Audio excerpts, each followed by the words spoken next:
Aliens? Aliens. Yes. But maybe no.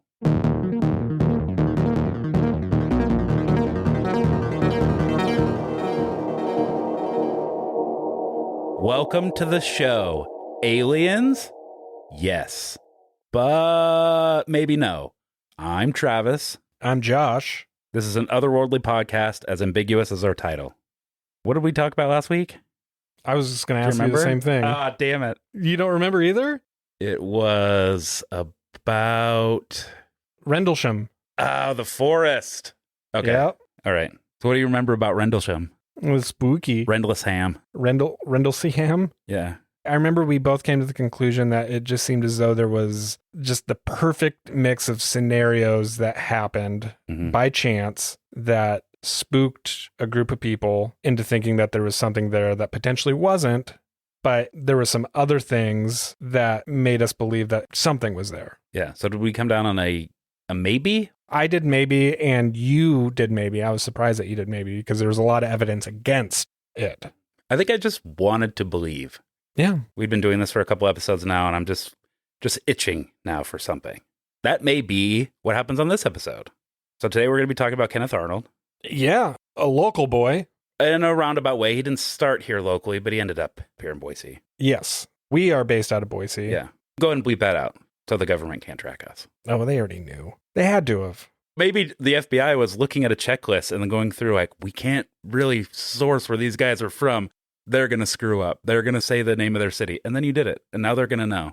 Yeah. We're talking about Kenneth Arnold. He's from the town we're from. He opened up a business here. He sold firefighting equipment. Sure. Yeah. What else was he? Hobbyist pilot. Had his own plane. Was flying around, which led him to his sighting. This was near Mount Rainier. Yeah, it was June 24th, 1947. He got the word that there was a military transport plane that went missing. And he's just like, well, I have time. I have a plane. I'm experienced. And I'm going to go out and search for it. Oh, he was on I thought he was just like tooting around in the skies. There was a reward. So he actually was looking for the plane for the reward. Okay. A plane that had gone down? It went missing. So they didn't know what was going on. They imagined it went down. I mean, that's the logical explanation. It can't fly forever. No, that's too bad. So yeah, he was looking. It was a very clear, sunny afternoon. Very experienced, very smart man. And he flew over a rugged terrain, this area right outside of Mount Rainier in Washington. And something caught his eye. So this is during the day. This is during the daytime. This is kind of, at least in some of the stories we've been talking about, kind of an anomaly, right? To see to have a daytime sighting. Most of these happen at nighttime. They exist. There are daytime ones. Most of the things we hear, it's at night. I think it's easier to see things in the sky at night, especially if there's lights or anything like that. Like, I don't notice airplanes way up in the sky as often as I would at night. That's also because we never look up. I haven't looked up in years. No, because we're dealing with depression. Yeah, most days I don't even look in the mirror. Ugh. For the fear of what I might see. Talk about a day ruiner. I actually do the opposite. When I do You drugs, only look in the mirror? I only look in the mirror when I'm on acid or mushrooms. Ooh, I've heard not to do that. Yeah, ruins your time. Yeah, I don't know. I wouldn't know. So yeah, he was flying over this rugged terrain, all forest, out in the middle of nowhere. All stems, all sticks. What? Is that a joint joke? What you want is no stems, no sticks. He saw all stems, all sticks, because he was in the forest. Oh, okay. Get it? Yeah. No, I get it. It's like the opposite of what you'd want with your joint. Yeah. But this guy was a pilot, so he probably wasn't smoking. I don't think so. He saw a bright light, a flash of bright light, and thinking it might be a reflection of another plane, he scanned the sky because that's what he's looking for. He's looking for a plane. But what he saw was not a conventional aircraft. Right. It was something spookier. He described 9 objects flying in formation, moving at an incredible speed, faster than anything he's ever witnessed in his time as a pilot. These crafts were unlike anything he'd seen before, shaped like crescent moons or flat discs. They moved in a way that defied logic, skimming through the air. So I'm going to stop right there. On the quiz last week. Oh, boy. I remember acing. No, you aced it 100% wrong. Wrong. But we did have the discussion of the difference between a flying saucer, flat disk, or crescent moon. Yeah. And you said horseshoe as well. Mm-hmm. He described it as a delta shape. I don't know what that means. What is a delta shape? I don't know. Through researching, I do know what it looks like, but I wouldn't know how to describe a delta shape. It like a Batman throwing star with rounded wings, like coming back, kind of. Delta is Greek letter of the alphabet. It's the one that looks like a triangle. Okay. So he saw these things and they were skimming through the air. He estimated their speed at an astonishing 1,200 miles per hour, faster than any aircraft in existence at the time. He was flying in an airplane, high out of his mind, smoking that sweet Chiba, which we just talked about, and made these complex calculations with how fast. What an idiot. What a dumb idiot. Because he had said it was going like 1,200 miles an hour when they found out it was actually going 16. So he was 400 miles off. What a moron. Yeah. Do you even math? Yeah, do you even math? So yeah, he estimated it was going 1,200 miles per hour, faster than any aircraft. And they flew erratically, weaving and darting in and out of the mountain peaks, maintaining formation, but moving as if under some kind of intelligent control. And the sighting only lasted a few minutes. That would be spooky. It would be really spooky, especially back in 1947 when our airways weren't so polluted with traffic, right? Yeah. It was mostly just like crop dusters or like an occasional military plane.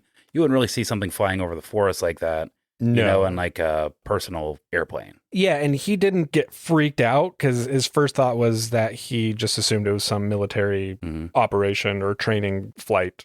But upon landing in Yakima, Washington, Arnold quickly reported what he had seen, describing the bizarre objects in detail.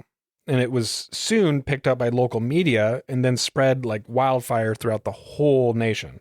Arnold told the press they looked like a saucer skipping on water. And when he was misquoted by a journalist, the term flying saucer was born.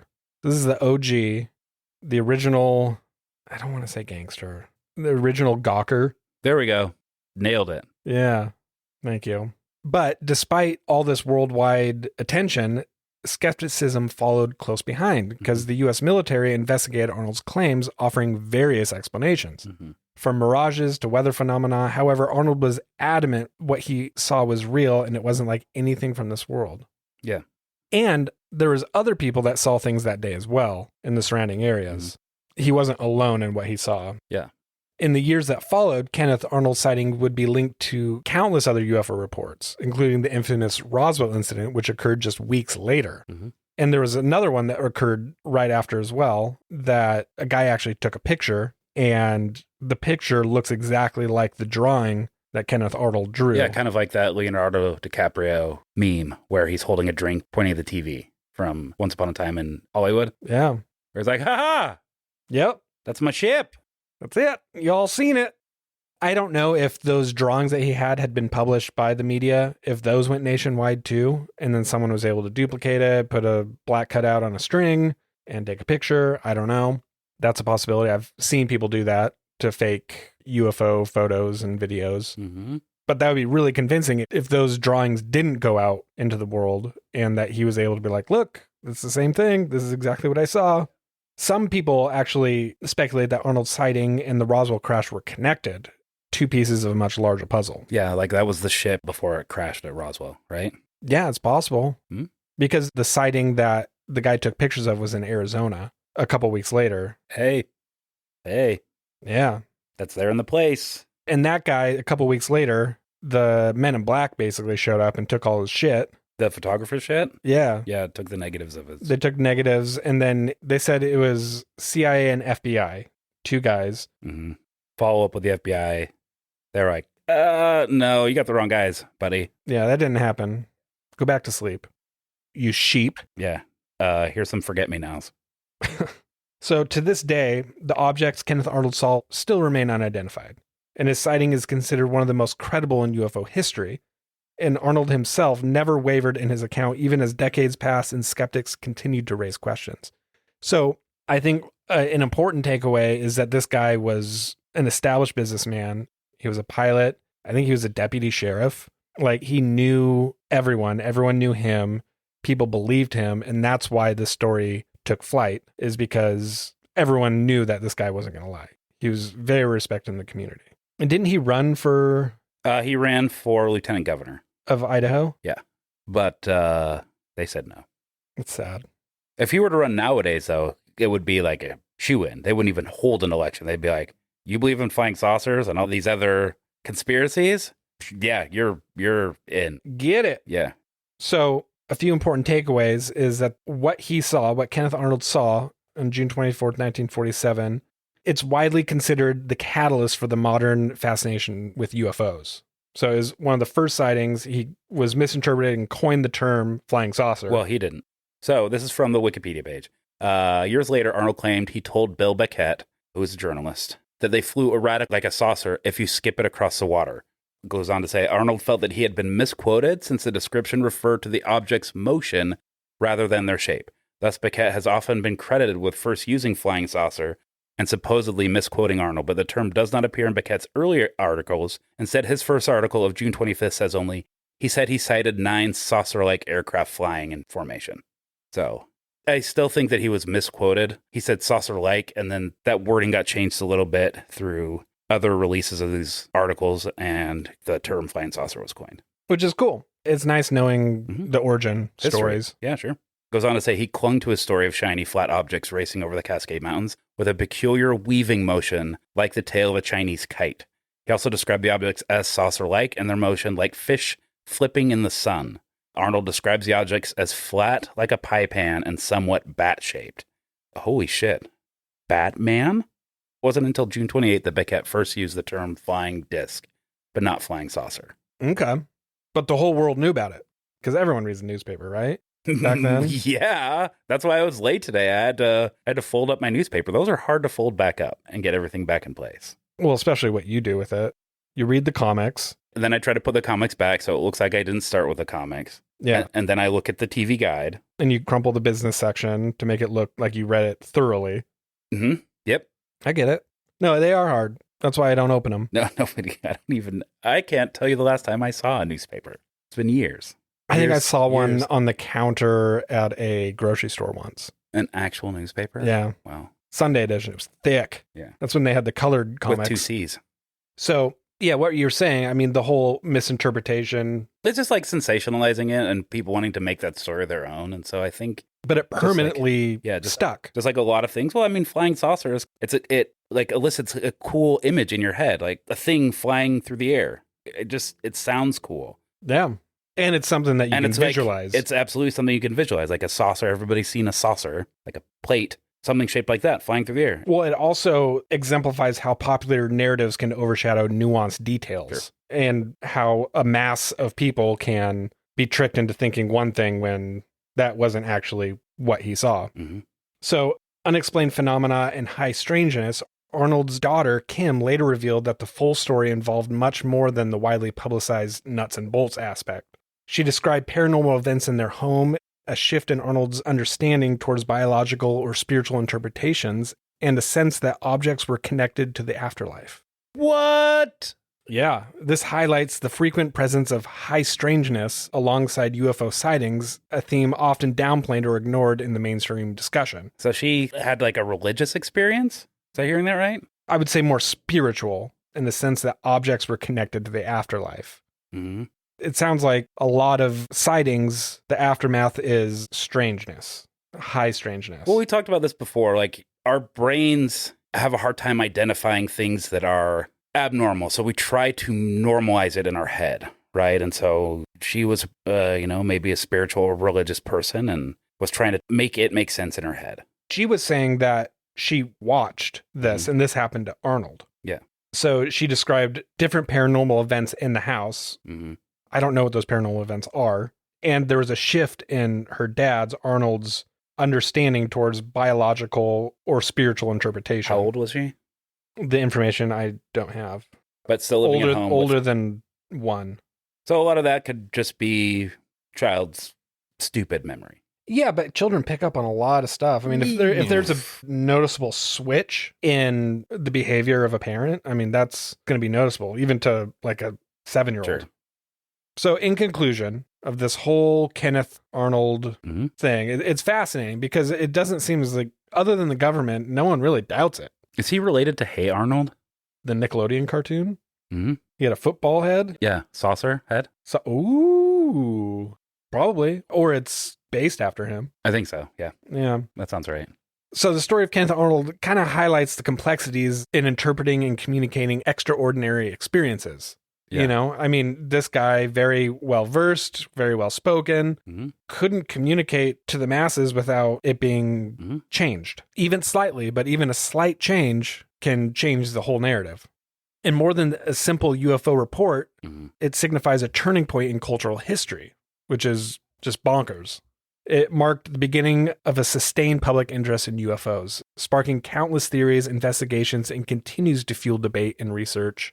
Even to this day, even tomorrow. Tomorrow? This is going to happen tomorrow. There's going to be debate and discussion tomorrow. I don't know what to say to that. You can't. No. You can't argue it. So I think overall, if we're talking about aliens, yes, no, or maybe. Does this further our idea of aliens existing? Does it fall in the maybe camp, where there's not really enough definitively to inform our opinion either way, and then like a hard no? Like for me, the Ariel school was a hard no. Because of that one guy. That cool guy, the very cool guy. Yeah, he's going to listen. Yes, that, but he was also like a... It's because he was smoking a cigarette. Yeah, he was smoking a cigarette. He was also just like one of the cooler older kids, and I just don't trust kids like as a group. I don't think you should value their opinion. They're all a bunch of dummies. Like, grow up already, okay? Stop. Okay. So, when it comes to aliens, yes, or maybe no. I would say yes in this situation. I think there's enough proof. There's not really anything to discredit him. There's other people from around the same area and across the country shortly after that saw it. The governments or whatever they are, Men in Blacks, intervening with some of that stuff. It just seems as though they were taking it way more seriously than just a story. So I would say yes on this. Okay. I would say I'm still having a hard time committing to a yes. I don't think I've said yes yet. This is probably... No. Other than you do believe, but you just want the proof to believe. I believe because of how big the universe is. And I just feel like there has to be something else out there. Otherwise, it's absolutely terrifying. But I think this is the closest I've ever come to a yes. Okay. I'm still in the maybe, but like I'm getting there. I would say like 75% of the way to a yes from a maybe. I'm great with that. And I think a lot of that has to do with the Roswell incident happening so close to this. And then, some pictures, whether those were faked or not, but all of these testimonies and stories corroborating each other, happening within the same time frame. I mean, we're talking about a couple of weeks. It's very clean. This spotting happened, and then Roswell happening a couple of weeks later, and then a picture surfacing. So this gets me closer, and they're credible enough sources. I mean, we're talking about something that happened 75 plus years ago, right? Yeah. Some of that testimony may not be true, like we found with the article that was released where they took a little bit of artistic license with how he was describing the ships. There's always going to be, I feel like, that element of these stories. Media or the government will take artistic license with how they describe it or redact it and remove some information. So I don't know. This gets me the closest to a yes, though. I'm all for it. I like how this show is become very personal for you, Josh, and you're just talking to me, trying to get me to believe in these incidents. Well, I have nothing else going on. This is it. All right. Well, there you go. You could put a little yes-ish in your column of convincing Travis that these things are real. If you guys want to share what you guys think, yes, maybe, or no, let us know. There's going to be fan mail, so you can just message us right away through the link, and we'll get it. Good luck. Our inbox is going to fill up very fast, so get your responses in early. Oh, yeah. It's just going to be me. Just spamming yourself? Yeah. I like you guys. I like that Travis guy. He should believe more. Touché. And also, it's time for our baseline quiz. Oh, God. The teaser for the next episode. Boy. Because Travis has cheated once, we do not get the quiz until halfway through the recording.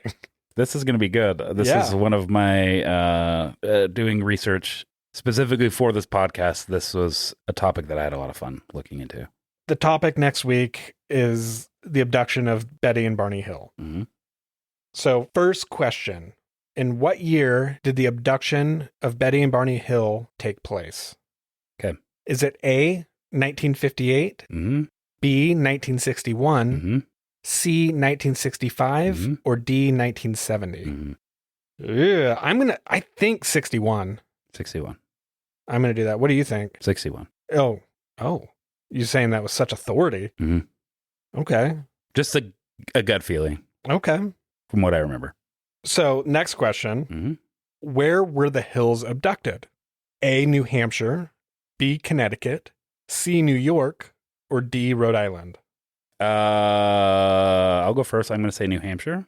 I was thinking that too. Did you cheat? No, I didn't cheat. I got the email or the quiz the same time as you. Yeah, but you're living with the researcher. We don't talk. You kidding me? I'm sensing a little bit of collusion. We'll see. Well, I'm going to pick New Hampshire because Okay. you seem like you do know it and you're upset that I picked the same thing. This is great podcasting. Yeah. Next question. Yeah. What were they doing before the abduction took place? Mm-hmm. A, having a picnic in the mountains. B, changing a flat tire. C, driving home from a vacation.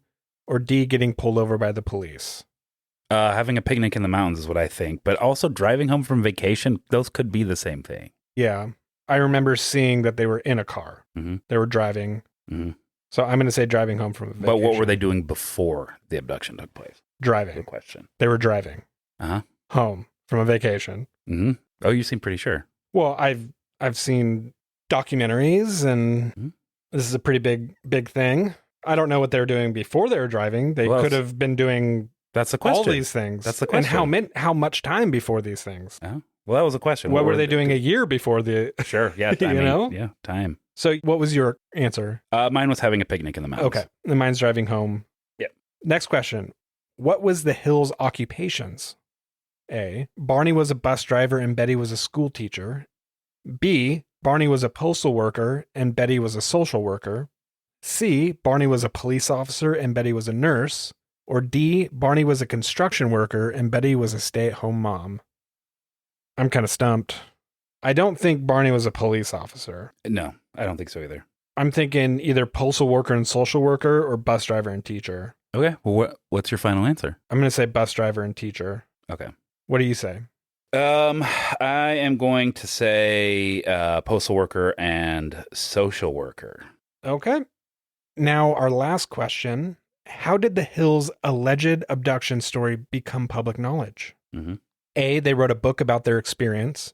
B, a reporter obtained a recording of the Hills speaking about their experience. C, the Air Force released the findings of Project Blue Book. Or D, they announced it at a UFO convention. Okay. I'm going to say A. Yeah. They wrote a book just because that seems... Well, they did write a book. But I don't know if that was before or after. That's what I'm saying. Because I'm doing what they do on like Who Wants to Be a Millionaire. So like I know they wrote a book. I don't know if the book was what made them popular or if they got to be popular and then were asked to write a book. The book they wrote was like it came out in the 60s, late 60s, if I remember right. And then there was a made for TV show that came out in the 70s. It was based on the book, based on their accounting. I also remember they went through the hypnosis and that was recorded. Yeah. And was that post book or pre book? I don't know. They could have given that to a reporter. Mm-hmm. So what's your answer? A reporter obtained a recording. Okay. I'm going to say that. And you say the book? I say a book. Okay. I'm going to submit this quiz. God, it's going to be embarrassing when I get nothing right again because I was so confident. Oh my gosh. So question 1, what year did the abduction take place? Oh, yeah. We both said 1961. Mm-hmm. That is correct. Where were the Hills abducted? Second question, New Hampshire, we both said. Mm-hmm. That is correct. Oh, you look like you're getting 100%. Question 3, what were they doing before the abduction took place? You said... having a picnic with their bears. Cute. Yeah. And I said driving home from a vacation. Mm-hmm. Driving home from vacation was the correct answer. All right, really lean into that. Okay. I'm a dumb dummy, legally a moron. The next question was, what was the Hills' occupation? Mm-hmm. I said Barney was a bus driver and Betty was a school teacher. What did you say? Postal worker and social worker. And the postal worker and social worker were correct. Woo-woo! I was incorrect. Uh-huh. You hear that, Travis? I was wrong. You were.